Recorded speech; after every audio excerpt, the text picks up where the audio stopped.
श्री स्वामी समर्थ। तुम्हा सर्वांचं माझ्या चॅनलमध्ये मनापासून स्वागत आहे। तर बघा, उद्या आहे श्रावण महिन्यातला शेवटचा सोमवार, 5वा सोमवार, आणि सगळ्यांनी या श्रावण महिन्यामध्ये सेवा, उपासना तसेच उपाय सुद्धा केले आहेत। हा महिना भगवान शंकरांना प्रसन्न करून घेण्यासाठी अतिशय महत्त्वाचा असा हा महिना आहे।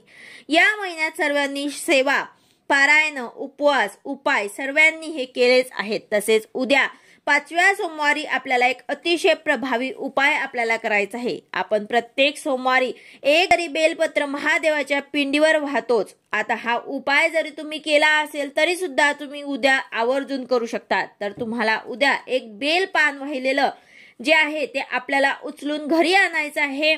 जरी तुम्ही घरीच 108 बेल पानं वाहिले असतील तरी सुद्धा उद्या आपल्याला हा उपाय जो आहे तो आवर्जून करायचा आहे।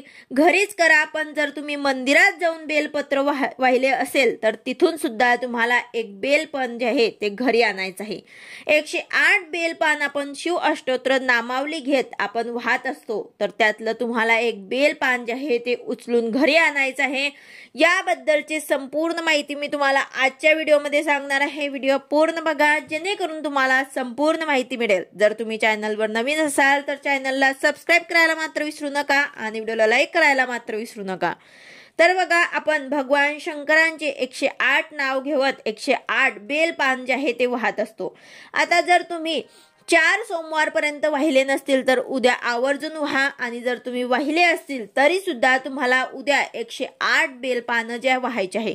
जर तुम्हाला 108 बेलपानं वाहणे शक्य नसेल तर एक जरी तुम्हाला आवर्जून उद्या व्हायचं आहे आणि ते तुम्हाला घरी घेऊन यायचं आहे।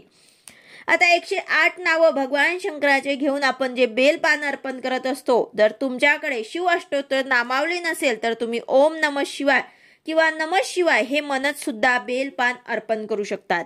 आता तुम्हाला 108 बेलपान जे आपण अर्पण करून झाल्यानंतर फक्त एक बेलपान त्यातलं तुम्हाला उचलायचं आहे। जर तुम्ही मंदिरात हे बेलपान अर्पण करत असाल तर तिथून सुद्धा तुम्हाला एक बेलपान घरी आणायचं आहे। आणि जर तुम्ही तुमच्या घरीच जर तुम्ही 108 बेलपान वाहत असणार तर त्यातलं तुम्हाला शेवटचे एक बेलपान जे आहे ते उचलून घ्यायचं आहे आणि ते तुम्हाला तुमच्या तिजोरीत ठेवायचं आहे। हा खूप प्रभावी उपाय आहे। एक बेलपान तुम्हाला तुमच्या तिजोरीत किंवा मग जिथे कुठे तुमचं दुकान, शॉप असेल किंवा मग तुम्ही पर्समध्ये सुद्धा हे बेलपान ठेवू शकतात। हा लक्ष्मी प्राप्तीचा अतिशय प्रभावी उपाय आहे।